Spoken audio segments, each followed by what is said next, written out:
Ambarao vous dit bonjour sur Alliance 92. L'émission d'aujourd'hui reçoit le parti Malagasy Miaramieng, le parti MMM, représenté ici par un de ses dirigeants, donc, entre autres, monsieur Laurent Ramarson. Bonjour. Bonjour. Oui, alors ce mois d'octobre, tout compte fait, est bien riche en événements, comme en émotions, mais aussi en inquiétudes. Et d'ailleurs, même la communauté internationale est très inquiète si l'on parle ici donc de la présence de l'épidémie de peste. Et cette inquiétude se traduit par l'effet de protéger donc au niveau de leurs citoyens pour les voyages, tant ici au pays à Madagascar que même pour leurs résidents. Effectivement, tout d'abord, il ne faut pas oublier que nous sommes à 3 mois de la fin de cette année, il y a quelques mois des élections présidentielles et législatives. Nous sommes presque, on peut dire, à la veille d'un changement de régime, à la veille de la clôture ou du mandat du régime actuel. Et c'est justement, ça coïncide donc avec l'apparition ou plutôt à l'explosion même de cette épidémie de peste, parce que c'est une explosion, hein. C'est une explosion. C'est un truisme, si vous voulez, c'est quelque chose de tout à fait banal actuellement, parce que c'est un phénomène banal, de rencontrer que face à cette épidémie, il y a une sorte de mésentente, une sorte de non-communication entre dirigeants et peuple, entre gouvernants et gouvernés, gouverner et gouverner. Oui. Voilà. Et c'est là que ça attise encore, si vous voulez, la peur, l'angoisse du peuple et surtout du petit peuple actuellement. Et même, ça touche tout le monde parce que la peste ne choisit pas ses victimes, hein. La peste, comme tout le monde le sait, c'est une épidémie, surtout peste pulmonaire, hein. C'est quelque chose de vraiment terrible à notre époque. Parce que cela, il aurait dû prendre des mesures draconiennes et à temps utile, hein. Alors que c'est tout à fait le contraire qui s'était passé. On a tardé, les réactions du gouvernement a tardé, surtout des premiers responsables. Et je profite du coup pour remercier les bienfaiteurs, que ce soit nationaux ou étrangers, qui ont convoyé des aides, que ce soit en médicaments ou en argent, d'une manière très vite, d'une célérité vraiment louable. Par contre, je ne peux pas m'empêcher de fustiger les premiers responsables malgaches, de ne pas savoir mettre en place une organisation digne de ce nom face à la gravité de l'épidémie, de tergiverser, de perdre leur temps dans des réunions stériles et dans des débats, comme si l'heure est encore aux débats télévisés ou aux réunions au salon. Non, il s'agit d'être sur terrain. Il s'agit d'organiser, de mobiliser tout le monde. Et c'est cette mobilisation, surtout, cette mobilisation qui manque. Et c'est là la véritable peste à Madagascar, moi je pense. C'est là. Parce que si ça continue comme ça, il va y avoir vraiment une hécatombe ici, hein. Durant ce mois, il y a eu plusieurs événements, autant culturels que autres aussi, qui ont été donc reculés à une date ultérieure. Mais si on part toujours de notre calendrier du mois d'octobre, en principe, dans la semaine du 20 de ce mois, il y a la rencontre des diasporas. Comment voyez-vous cette chose? À mon avis personnel, donc, hein, pour moi, c'est une bonne chose, hein. C'est une initiative, hein, une bonne initiative, pour être positive. Dans la mesure où si j'ai bonne souvenance, hein, c'est la première fois qu'il y a ce genre d'événement ici à Madagascar. Donc, dans cette optique, c'est une initiative louable. Reste à savoir si la diaspora va répondre. J'espère qu'elle va répondre, hein. Et j'espère aussi que ce ne sera pas un chèque en blanc. Ce qui veut dire? C'est-à-dire que les efforts que la diaspora veut bien faire soient soumis à certaines conditions vraiment drastiques, hein, face à un régime qui a fait ses preuves dans le laxisme. Je suis encore gentil en utilisant ce terme, hein, des dirigeants actuels. Donc, à vous de voir, hein, à la diaspora de voir, vous n'êtes pas sans savoir les tenants et les aboutissants de l'action gouvernementale pendant ces 4 années d'existence et de pratique. Vous n'êtes pas sans revoir la bonne ou la mauvaise gouvernance ici à Madagascar. Alors nous parlons, et comme toute chose malheur est bon, vous allez venir ici en période vraiment très, très délicate, très symbolique. Il y a la peste qui sévit, et qui sévit encore à Madagascar, et qui ne va pas être éradiquée du jour au lendemain. Donc la peste vous attend ici à Madagascar. À vous de voir comment est-ce que vous allez gérer tout ça et aider la population malgache. Nous espérons, j'espère bien que votre venue ici à Madagascar n'est pas pour les gouvernants, mais pour les gouvernés. C'est pas pour les dirigeants, mais c'est pour le peuple. Et j'espère bien que ce sera la thématique centrale de votre venue ici. La motivation, c'est que vous serez venu ici parce qu'on a de la famille là-bas. D'ailleurs, j'en profite pour leur dire que vous serez les bienvenus. Bon, on vous attend avec toutes nos espérances et tout. Mais à bon entendeur, salut, il s'agit vraiment, votre venue ici, c'est pour le peuple, mais non pas pour les dirigeants. Hein. Il y a aussi le fait qu'on est en train de discuter. Est-ce que notre santé économique, et si l'on parle au niveau du pays en soi-même, utilise-t-on en bon escient tout ce qu'on nous donne ou ce qu'on nous prête? Jusqu'à, tu n'es pas sans savoir que toutes les aides, que tous les accords internationaux actuellement sont presque au stand-by. Qu'est-ce de l'État, je ne sais pas, mais à ma connaissance, ils sont presque vides en ce monde. Et tous les accords, il y a le fait que tout et tout, la santé économique, bref, donc pour ne pas tergiverser là-dessus, pour ne pas épiloguer là-dessus, il faut résumer que finalement la santé de Madagascar, en matière économique et financière, n'est pas du tout bonne, que la relance tant criée par nos gouvernants actuellement, tant souhaitée par nos gouvernants actuellement, à ma connaissance, va encore tarder à venir. La relance de cette économie. Mais ceci est dû à l'inefficacité ou à la non-capacité des personnes concernées ou au manque de volonté?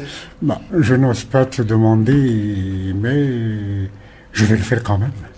Est-ce qu'il y a un département, cite-moi un seul département ministériel où il y a des résultats positifs? Cite-moi un ministère où il y a des résultats qui vont dans le bien, qui vont dans le sens du bien de la nation. Il n'y a rien, presque rien. Partout. Il n'y a rien à venir, et on ne voit rien venir à l'horizon. C'est ça le problème. C'est parce qu'il y a manque de vision, comme disait notre dernier... Voilà, manque de vision, mauvaise gouvernance. Et il y a surtout cette médiocratie, comme on dit. Un gouvernement médiocre, on gouverne à vue d'œil, on réagit au cas par cas, on n'agit pas finalement, on réagit.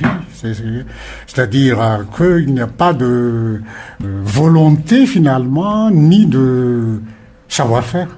C'est méchant, mais c'est ça, le résultat est là. Ce sont des conditions, par contre, bien demandées, exigées par... La communauté internationale, nos bailleurs de fonds classiques et traditionnels, et même les Chinois, hein, malgré leur réputation de ne pas être trop regardants de ce côté, même eux, ils commencent à traîner un peu la patte. Hein. Alors que ce sont les gens qui... C'est par manque de confiance. Chat échaudé, qui craint l'eau froide. Et moi, je pense qu'actuellement, il est mal en point, notre gouvernement. Il est vraiment mal en point. Et c'est-à-dire que il n'y a pas de solution, si.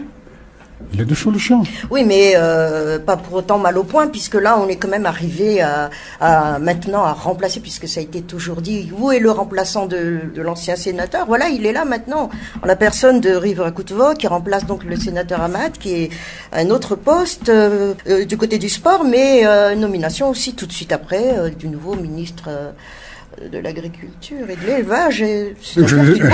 J'espère que je ne suis pas trop méchant si je dis que voilà un gouvernement qui s'est toujours contenté de colmater les brèches. Hein?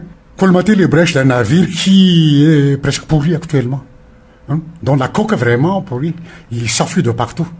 Et il s'agit de colmater. Il y a un ministre vacant, un ministère vacant, bon, on le remplace. il y a un poste de sénateur qui manque, ben, on colmate un peu les brèches. Mais le mal en soi, on ne touche pas. On le laisse comment est-ce qu'on dit ça, on ne touche pas au véritable fond du problème. J'aurais encore compris, j'aurais encore admis le fait si le chef de l'État en aurait profité pour balayer un peu devant sa porte. C'est-à-dire un coup de balai de tout le gouvernement, à commencer par le Premier ministre. Là, j'aurais compris. Et là, peut-être qu'un petit espoir aurait été permis. Mais là, actuellement, ça ne veut rien dire. Un clou chasse l'autre. Comme on dit, un petit clou est remplacé par un gros clou, hein, dans la peau du peuple malgache. Pour cela, sans doute que vous dites, allez, les élections tout de suite maintenant. Voilà. Oui. Mais on ne voit pas tellement de ce côté les choses. Oui. Bon, nous sommes en Afrique, hein. C'est ça, Madagascar, finalement, c'est de ce côté, cet aspect-là que ça se justifie que Madagascar est un pays aussi africain. Parce qu'en Afrique, c'est la mode, hein. Ça a été tout comme ça, même pas en Afrique simplement, mais peut-être aussi en Amérique latine. Partout, les gouvernements en place, où le gouvernement en place veut perdurer, on change la Constitution. Et actuellement, c'est ce qui est en train de se faire. C'est presque enfantin. Des pratiques politiques enfantines. Dépassé, has-been, c'est quelque chose qui était vraiment qui datait d'une époque révolue, mais qu'on entend perdurer actuellement. Et mais c'est pas ça manque d'imagination politique. Mais justement, c'est pas à vous, politiciens, de réagir et de dire stop. Tu sais, hein, on a déjà vu, on n'a pas cessé de décrier tout ça. Qu'est-ce qu'on n'avait pas fait, qu'est-ce qu'on n'avait pas dit. Mais face à cela, hein, il y a toujours une fatalité, une sorte de déterminisme du pouvoir en place. Avec les mêmes causes, il y a toujours les mêmes effets, les mêmes justifications pour arriver à la même finalité. Je m'explique. Ce sont des pratiques aussi élémentaires et aussi enfantines que ça puisse paraître, pratiquées par le gouvernement, mais qu'ils imaginent encore être efficaces. Ben, ils sont en train de faire. Hein. Ils sont en train de pratiquer, c'est-à-dire changer la Constitution, reculer les élections, rester en place, colmater les brèches, certaines brèches, mais pas touche aux intérêts des copains et des coquins. Oui, mais là, les députés, bon, ils reprennent la classe, excusez-moi, plutôt, ils reprennent les places au niveau de Tibaza et Danous, et bon, ben, à eux de jouer maintenant, non? Non. Ils ont fini leur temps aussi. Je me souviens de l'époque, il y a 3 ans ou 2 ans, lorsqu'ils ont revendiqué à corps et à cri l'empêchement du président. Et ça a passé à 75% à l'Assemblée nationale. Donc presque 75% des députés ont voté l'empêchement du président à la Piane. Et ensuite, il lui a fallu une lecture constitutionnelle, de constitutionnalité auprès de l'HCC. Et l'HCC, jusqu'à l'heure où nous parlons, n'a pas encore émis son avis à propos du fond du texte d'empêchement élaboré par les députés. Mais ils se sont contentés tout simplement, l'HCC s'est contenté tout simplement de donner des conseils sous forme d'arrêté. Comme quoi, étant donné la situation actuelle de Madagascar, avec des justifications des vues, en 3 ou 4 pages, vu ceci, vu cela, il vous faut vous rapprocher, établir un protocole d'accord ou protocole de je ne sais pas quoi encore, c'est-à-dire arrangez-vous, c'est tout. Donc l'HCC... À quoi elle a servi au fait, puisque nous y sommes? Quels sont les points forts de l'HCC durant ce mandat? Ils sont là. Hein. Le point fort de l'HCC, c'est d'avoir maintenu au pouvoir, d'avoir soutenu et pour avoir pu. D'ailleurs, c'est l'institution garante de l'actuel régime. Donc elle a réussi. Donc, c'est le premier responsable de la situation actuelle à Madagascar. Si la situation est comme ça, c'est à cause de l'HCC qui a refusé de se prononcer sur la requête des députés, sur la décision prise au sein de l'Assemblée nationale. Et je ne sais pas si il y aura un bis repetita à cette session. Ce dont je doute fort. Je doute parce qu'il y a l'ombre de certaines choses qui planent un peu, oui, certains intérêts. Pour les petites minutes qui nous restent, dites-moi, pour le parti Malagas Miramieng, juste présidentielle ou présidentielle et législative? En tant que parti qui se veut et qui veut réhabiliter la manière de faire de la politique à Madagascar et qui veut assainir le cadrage des actions politiques dans notre pays, il nous faut donc obéir à certaines règles, à certaines pratiques, à une nouvelle approche de la chose politique à Madagascar. Par conséquent, nous essayons et nous nous efforçons toujours de respecter les principes qui régissent les partis politiques. Je dis bien les partis politiques, toutes tendances confondues. Autrement dit, dans un pays démocratique, tout d'abord, il faudra d'abord maintenir la démocratie. Et qui dit démocratie dit élection. Donc, un parti politique qui refuse de se soumettre aux voix des urnes ne mérite pas d'exister. Ça a été toujours le cas à Madagascar. Un parti politique qui n'est pas issu du Vox Populi ne mérite pas d'être appelé parti politique. Un parti politique, donc, qui n'ose pas affronter les élections, n'est pas un parti politique.